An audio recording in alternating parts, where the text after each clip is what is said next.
Bonjour à tous, bienvenue dans ce premier webinaire de la matinée consacré à l'action Apprentissage NA, qui est une action de promotion des métiers du numérique en alternance et en apprentissage, comme le dit bien cette journée. C'est une journée qui est née en Aquitaine, organisée sur toute la région Nouvelle-Aquitaine par les différents clusters du numérique. Et ici, nous sommes en Poitou-Charentes avec le cluster SPL, le réseau des professionnels du numérique. Et ce matin, on va parler développement mobile, full stack et IoT, entendez donc par IoT, objets connectés. On reçoit ce matin l'Université de La Rochelle avec Annick Lassus, Cyril Fauché et Valentin Pivet. Je vais vous laisser vous présenter chacun votre tour et honneur aux femmes ce matin. Donc, Annick, je vous laisse vous présenter en un mot. Bonjour, je suis Annick Lassus, je suis responsable de la licence professionnelle développement mobile et de la partie essentiellement pédagogique de cette licence professionnelle. Donc Cyril Fauché, donc moi je suis enseignant donc au département informatique de l'IUT de La Rochelle et donc je suis responsable plutôt de la partie alternance pour la licence professionnelle développement mobile. Et donc avec le parcours IoT, le parcours plutôt DFS full stack. Bonjour à tous, moi c'est Valentin Pivet. Alors je suis un ancien étudiant de cette licence professionnelle et en fait j'ai plusieurs casquettes parce que maintenant je suis développeur mobile à plein temps, mais je suis également intervenant dans le cadre de cette licence pro et j'ai eu l'occasion d'accompagner des alternants dans le cadre de l'entreprise également. Merci à vous, merci d'être avec nous ce matin. Pour tout ce qui est modalité de l'alternance, ceux qui n'étaient pas présents au webinaire précédent, il sera disponible en replay. Donc, on va tout de suite rentrer dans le vif du sujet et à savoir ce qui nous intéresse, le métier de développeur full stack et IoT. Alors, c'est des mots un peu barbares comme ça. Valentin, est-ce que vous pouvez nous présenter un petit peu votre métier et votre parcours?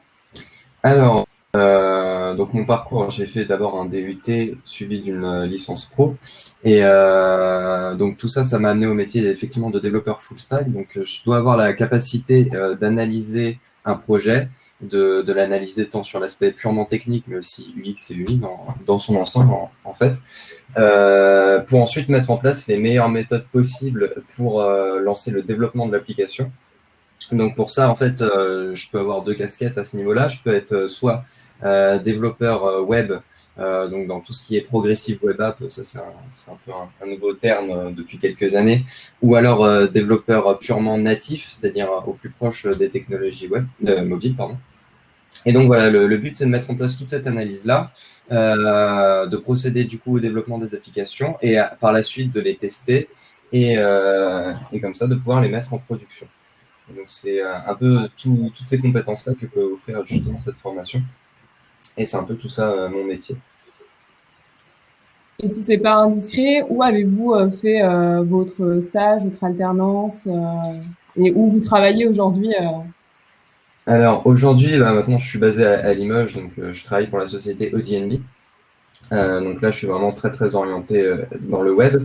Mais sinon, pour mon alternance et les 4 premières années de ma carrière par la suite, ça s'est passé du coup à OpenXtreme, une société basée sur La Rochelle, qui est spécialisée dans l'informatique médicale. Et là, en fait, j'ai pu développer une application qui gravite autour d'un système hospitalier assez complexe. Donc voilà. Ça marche. Merci beaucoup, Valentin. Cyril, un petit mot sur la formation le métier plutôt développeur pour IoT. Alors, Yannick, ouais, merci. Donc, l'objectif du parcours plutôt IoT, c'est de former des étudiants qui vont acquérir des compétences au niveau du développement natif, donc d'applications mobiles, donc notamment en Android. Et l'idée, c'est de travailler sur l'interfaçage, je dirais, des objets connectés avec l'application mobile, pour que l'application mobile utilise des informations qui transitent par des objets connectés. Donc tout ça, ça passe par quoi? Ce qu'a pu déjà citer, je dirais, Valentin. Il y a une partie effectivement d'expérience utilisateur, une partie donc sur l'interface, travail donc avec Android, iOS sur ces éléments d'interface. Et puis ensuite, on va aller s'intéresser à comment, avec une application mobile, eh bien, on va pouvoir dialoguer à la fois en Bluetooth Low Energy, avec des cartes NFC, comment on s'intéresse aux problématiques de Wi-Fi, à la sécurisation des informations qui transitent entre ces objets et le téléphone, comment mettre en place des infrastructures qui permettent de collecter de la donnée à travers des capteurs. Donc voilà, donc c'est vraiment l'objectif de ce parcours-là, c'est de découvrir, je dirais, le monde du développement mobile, mais qui s'ouvre finalement aux objets qui entourent notre vie et qui sont de plus en plus nombreux. Tout ça, ça se passe aussi toujours dans l'idée d'apprendre aussi aux étudiants et aux alternants de travailler en équipe, de travailler en mode agile. Annick, peut-être te préciser sur ce point-là. Oui, donc on y reviendra quand on parlera du contenu plus précis de la formation, mais ça c'est un point, je dirais, transverse aux deux types de parcours. Le fait que on essaye de former des étudiants capables de s'intégrer dans des équipes, je dirais, auto-organisées de type agile et qui soient assez je dirais, polyvalent et curieux de la totalité du fonctionnement du projet. Donc l'idée, c'est qu'il y a, voilà, l'idée c'est pas un étudiant qui travaille tout seul sur un projet. À chaque fois, on fait en sorte de créer des équipes avec chacun ses compétences. Et Valentin, comment on décide de devenir développeur full stack? En fait, c'est le code, le développement, c'était une passion depuis longtemps. Comment vous avez découvert en fait ce métier et que vous avez eu envie d'évoluer au sein de ce métier? Alors, est-ce que c'était une passion à l'origine? Je pense. Ça m'est venu en fait quand j'étais au lycée. Effectivement, j'ai commencé à voir qu'on pouvait un peu coder sur la calculatrice. Et du coup, par la suite, ça m'a intéressé. J'ai voulu peaufiner là-dedans. Donc, pour le coup, après, qu'est-ce qui me passionne là-dedans? Ça va être effectivement toute la capacité à analyser un problème, à essayer de le comprendre et essayer de le traduire en modèle de conception pour pouvoir en créer une application qui réponde le mieux à un besoin. Et en fait, ouais, c'est vraiment cette idée d'analyser, de décortiquer des problèmes, comme moi, je suis très adepte des jeux de stratégie en règle générale, et ben en fait, je retrouve un peu cette idée-là dans le grand jeu de stratégie et d'essayer de le résoudre le mieux possible et le plus optimisé possible en fait, à tous les niveaux, que ce soit technique ou purement design, etc. Ok, super. Merci Valentin. Annick, concrètement, dans la formation, qu'est-ce que les étudiants vont pouvoir retrouver comme type de module et comment ça s'organise? Oui, tout à fait. Donc, la licence professionnelle, depuis tout à l'heure, on parle des deux parcours, un parcours plus orienté développeur mobile full stack et l'autre plus orienté développeur mobile et IoT.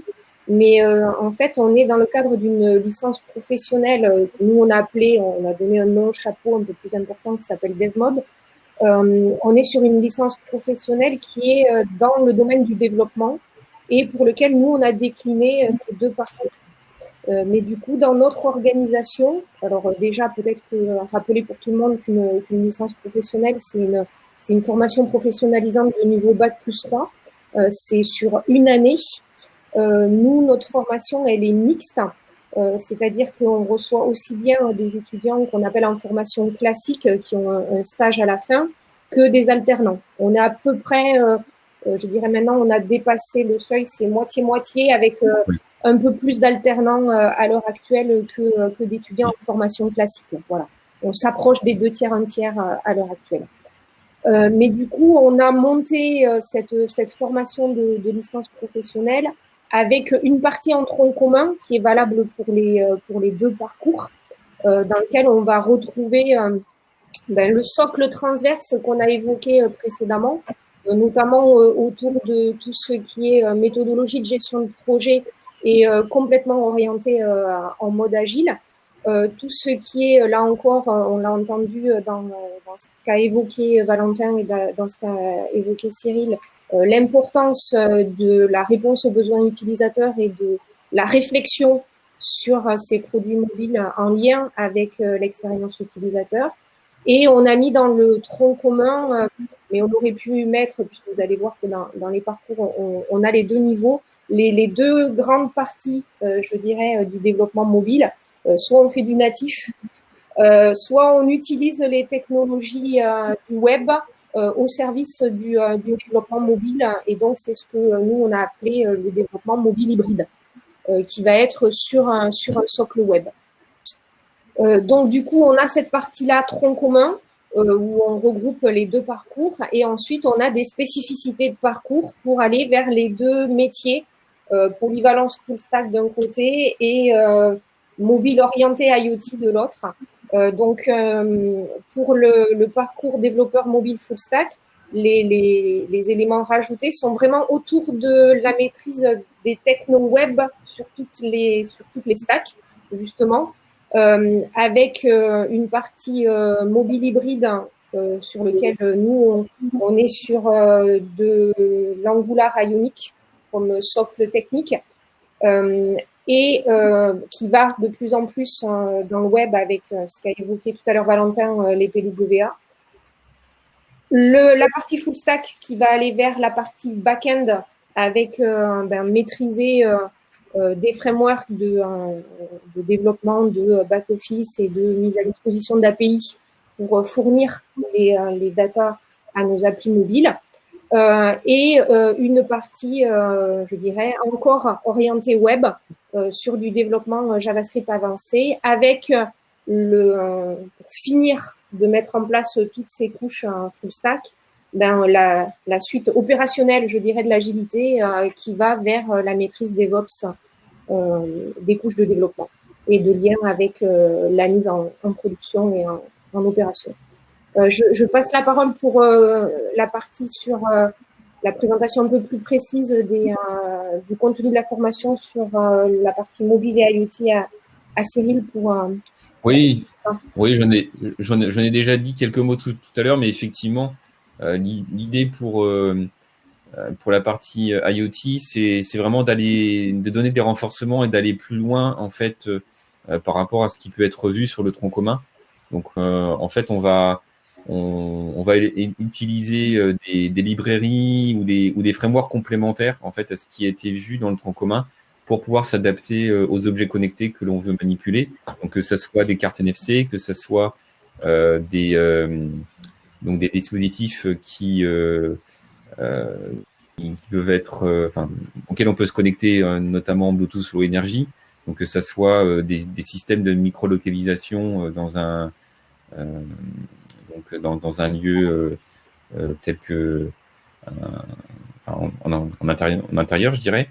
On va s'intéresser aussi à l'appareil photo d'un téléphone. On va s'intéresser à aller chercher des données qui sont stockées sur le téléphone. On va s'intéresser plus précisément à la partie GPS.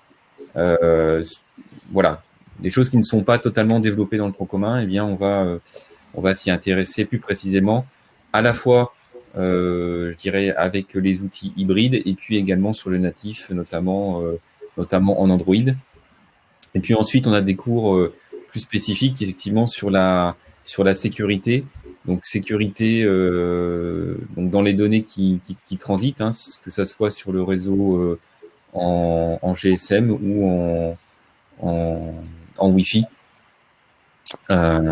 Et puis également, on va s'intéresser à des stratégies de synchronisation de données avec une toute petite partie cloud, c'est-à-dire qu'on va aller s'intéresser à savoir comment on synchronise des données avec, par exemple, des librairies comme Firestore,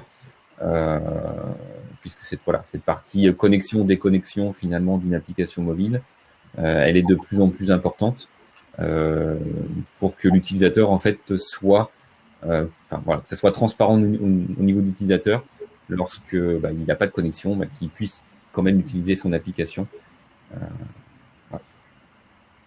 Ça marche. Merci à vous. N'hésitez pas, parmi les participants, il y a beaucoup de termes techniques. Je ne sais pas quel est votre niveau de connaissances sur les termes techniques, mais n'hésitez pas à utiliser le chat ou l'onglet questions pour poser les questions à nos experts. Ils sont là pour ça. Petite question, est-ce que c'est facile de bifurquer et de reprendre l'un des parcours si finalement j'étais dans la filière développeur mobile et que je me rends compte que finalement c'est pas ça que je veux faire, c'est plutôt du full stack. Est-ce que c'est possible? Oui, c'est arrivé déjà plusieurs fois. L'année démarre par tous les aspects, je dirais, remise à niveau, puisqu'on a des publics qui viennent soit de BTS, soit de d'IUT. Et donc, on démarre toujours l'année par une phase, je dirais, d'harmonisation et de mise à niveau sur le socle technique nécessaire. Et on a été amené à faire des échanges de parcours aussi en cours d'année pour justement répondre à des problématiques d'adéquation des missions de l'apprentissage avec le choix du parcours. Voilà. Donc, ça nous est arrivé dans les deux sens de faire des échanges entre des changements de parcours courant novembre entre full stack et IoT, justement pour mieux répondre aux besoins de l'entreprise. Donc ça c'est arrivé. Et puis on a eu aussi des demandes d'étudiants qui, au contraire, étaient plutôt dans leur mission sur du socle full stack et avaient plutôt envie de continuer cette idée de polyvalence et d'ouverture. Et ils avaient leur mission en entreprise qui était plus orientée sur la partie full stack, donc ça complétait bien. Et ils ont souhaité avoir des renforcements côté IoT. Voilà. Donc effectivement, ça c'est des choses sur lesquelles, alors ça n'arrive pas souvent. Hein, c'est pas quelque chose qui est très général, mais c'est arrivé et on est en capacité de le faire. Voilà. Je vois dans le chat que nous avons une question de Marion qui demande si cette licence pro est accessible en contrat pro et ou en apprentissage. Oui, tout à fait. Les deux sont possibles. Tout à fait. Et puis, ça me fait penser qu'on n'a pas évoqué le rythme d'alternance. Ouais, ça va nous permettre d'enchaîner sur le rythme et sur les atouts un petit peu de la formation, comment ça s'organise. Tout à fait. Donc, le rythme d'alternance, si je démarre avec ça, comme il est indiqué, il est de 2 semaines, 2 semaines en formation, 2 semaines en entreprise, globalement, et se termine avec une période longue à partir de mi-avril jusqu'à fin août. Voilà. Avec, comme on l'a évoqué précédemment, en début de formation, une période d'harmonisation, mise à niveau, voilà, sur le socle technique pertinent pour je dirais le tronc commun et les deux parcours. Sur les atouts de la formation, donc déjà revenir sur l'idée que parce que ça c'est vraiment important à entendre sur une licence professionnelle. Comme son nom l'indique, c'est une formation de niveau Bac+3 qui est dite professionnalisante, donc qui vise l'insertion professionnelle en sortie de formation. Voilà, ce n'est pas une formation qui vise à une poursuite d'études à l'issue de la formation. Donc ça, c'est important parce que du coup, tout son contenu et son organisation est faite en lien avec cette professionnalisation immédiate. Voilà. Donc ça passe par beaucoup d'interventions de professionnels au sein de la formation. C'est je dirais, c'est une obligation du cadre licence professionnelle, mais c'est quelque chose qui nous paraît vraiment fondamental pour justement garantir cette adéquation entre les contenus de la formation et dans le développement mobile. S'il y a bien un secteur où ça évolue, ça change très rapidement, c'est bien celui-là. Donc, ça nous amène à, je dirais, de façon constante, à nous poser la question de savoir est-ce que on est sur l'évolution des contenus des différents modules de la formation. Ce qui nous amène à essayer d'avoir une collaboration étroite avec le tissu économique et les les professionnels du secteur au niveau local autour de nous pour garantir que le choix de ce socle technique et de compétences est bien celui qui correspond à cette insertion professionnelle immédiate. Voilà. Donc nous, ça passe beaucoup par de la discussion régulière avec déjà les maîtres d'apprentissage, les apprentis, le fait qu'on ait ce qu'on appelle un conseil de perfectionnement qui réunit justement les acteurs du secteur, mais aussi les étudiants et les anciens étudiants pour acter tous les ans de choix d'évolution, de contenu, de techno sur les différents modules. Voilà. L'autre point qui est un point qui nous paraît important pour aussi garantir cette professionnalisation, c'est le fait qu'on soit en pédagogie en mode projet, parce que on considère que c'est vraiment par ce mode-là que les acquisitions de compétences vont pouvoir être les plus importantes. L'idée, c'est de fournir de la matière première, je dirais, aux étudiants ou aux apprentis pour qu'ils investissent en cette matière première-là et qu'ils leur donner possibilité de maximiser le niveau de compétences qu'ils peuvent acquérir avant de sortir de la formation. Voilà. Valentin, vous confirmez ces propos étant passé sur les bancs côté alternant, ces projets, cette pédagogie en mode projet, vous en retenez des bonnes choses. Comment ça s'est passé concrètement pour vous J'en ai retiré pas mal de positifs, effectivement, parce que nous, quand on est étudiant, et puis du coup, j'ai des étudiants aussi à charge, donc je sais bien les retours qu'ils me font. En fait, on a toujours besoin de concrètement appliquer ce qu'on fait. Et c'est vraiment ce qu'il y a d'important pour nous, parce que la théorie, c'est bien, parce qu'il en faut un petit peu pour pouvoir comprendre et nous mettre sur les rails. Mais c'est vrai que essentiellement, ce dont on a besoin, c'est surtout de mettre du concret en fait sur cette théorie. Et du coup, pour le coup, la démarche en mode projet nous permet de faire ça en fait, d'appliquer toutes les réflexions qu'on a pu avoir juste avant d'attaquer le projet pour pouvoir avoir quelque chose de concret et de finaliser, quoi. Donc pour le coup, à côté de ça, le stage et l'alternance nous permettent aussi de faire ça et d'évoluer dans le monde de l'entreprise.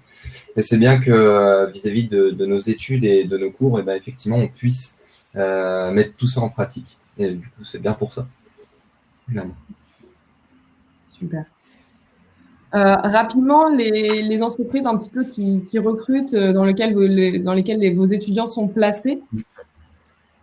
C'est très vaste en fait. On a vraiment des apprentis qui vont être dans tout type de structure. Alors on a essayé de catégoriser un petit peu suivant les parcours, mais effectivement nous au niveau full stack, ça peut être des agences web ou des ESN. Suivant les besoins. On a pas mal d'agences web à l'heure actuelle, notamment dans le secteur du tourisme. Mais ça peut être aussi des startups qui sont véritablement uniquement sur le secteur du mobile, qui sont des spécialistes du coup de développement mobile, soit natif, soit hybride. Et puis on a aussi pas mal d'apprentis qui peuvent être aussi dans les collectivités, que ce soit via des associations en lien avec la culture par exemple, où on développe les applications en lien avec le patrimoine et les musées, ou des collectivités plus de type collectivité territoriale sur lequel il y a des problématiques mobiles plus en lien avec le citoyen ou les usagers en général. Voilà. Je te laisse présenter peut-être un peu plus, Cyril, celle de oui. avec la partie IoT. Oui, pour la partie IoT, je dirais que là, on a peut-être un peu plus de start-up. En fait, on est entre la start-up et l'entreprise de plus grande importance dans laquelle on va avoir un lab qui va être constitué, qui va travailler sur les objets connectés. Donc, on a différentes startups, notamment de La Rochelle, qui développent des choses autour notamment de la maintenance, donc de la maintenance de chaufferie. Donc ils vont avoir en fait besoin de se connecter finalement à des sondes de température ou un ensemble de capteurs. Et l'idée, c'est de remonter en fait toutes ces données sur des back-office à l'aide d'applications mobiles. On va avoir également des sociétés qui vont travailler, je dirais plutôt sur. On peut citer un exemple du SDIS-17 qui lui avait des besoins sur la création d'itinéraires à partir de GPS. Voilà. Donc je dirais on navigue entre des très petites entreprises et puis après des organisations beaucoup plus importantes. On a des sociétés aussi comme Sistel. Donc là, qui est une entreprise d'importance, je dirais, sur La Rochelle, qui compte une centaine d'informaticiens. Donc qui elle travaille aussi dans le domaine, je dirais, de la gestion des secours et de la gestion de crise. Et puis après, on va avoir également des entreprises qui vont travailler sur voilà comment faciliter, je dirais, l'usage dans une autre. Enfin, comment dire.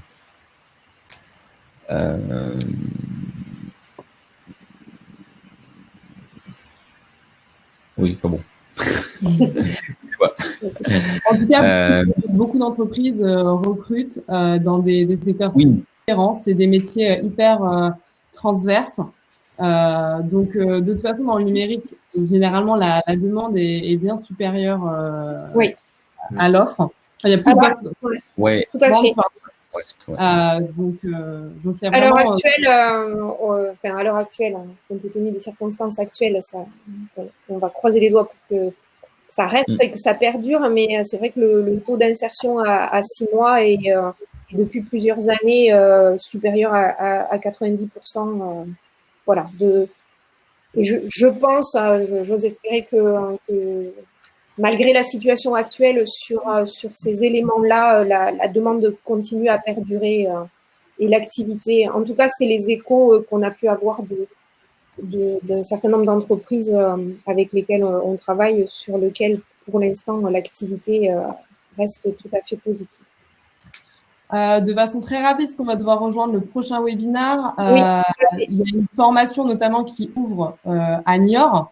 Peut-être un petit mot très rapide et on n'étaiera pas toute l'offre de formation, mais de toute façon, le webinaire est enregistré et vous aurez la présentation avec toutes les formations que vous pourrez retrouver sur juste pour effectivement conclure sur l'idée que au niveau numérique en alternance à La Rochelle Université, il y a à la fois du niveau licence professionnelle et du niveau master. Et que effectivement, donc nous ouvrons un 3e parcours de licence professionnelle dans le domaine du développement qui sera localisé sur Niort et qui répondra aux besoins locaux, je dirais, de l'écosystème niortais autour du métier de développeur cloud. Voilà. Et donc ça sera uniquement en alternance. Ça suivra la même organisation que l'ALP de la licence professionnelle de La Rochelle, mais centré sur le métier du développeur cloud. Et puis donc pour conclure, vous trouverez également dans ce support toutes les informations pour nous contacter si vous avez besoin d'informations complémentaires, notamment pour les étudiants, une info concernant les 3 parcours du coup de la licence professionnelle, c'est que pour postuler, la date limite est à la fin de la semaine. Voilà. Donc n'hésitez pas. Uniquement sur icandidat.unif-lr.fr. Voilà. Et vous trouverez également, on a listé l'ensemble des formations du numérique niveau licence professionnelle et niveau master en alternance que vous pouvez trouver sur La Rochelle Université. Voilà. Merci beaucoup pour cette présentation très complète. Désolée, on n'a pas trop de temps pour les questions-réponses, mais il y en a eu une au fur et à mesure. N'hésitez pas, de toute façon, vous allez recevoir ce webinaire enregistré que vous pourrez regarder. Et vous avez les contacts de Annick, de Cyril et même de Valentin. Si vous avez des questions, n'hésitez pas à les solliciter. Ils se feront un plaisir de vous répondre. Tout à fait. Merci beaucoup. Je vous souhaite à tous une très bonne journée. Et pour ceux qui enchaînent les webinaires avec moi, on se retrouve tout de suite avec le groupe Exeia. Bonne journée à tous. Bonne journée. Bonne journée. Au revoir. Au revoir.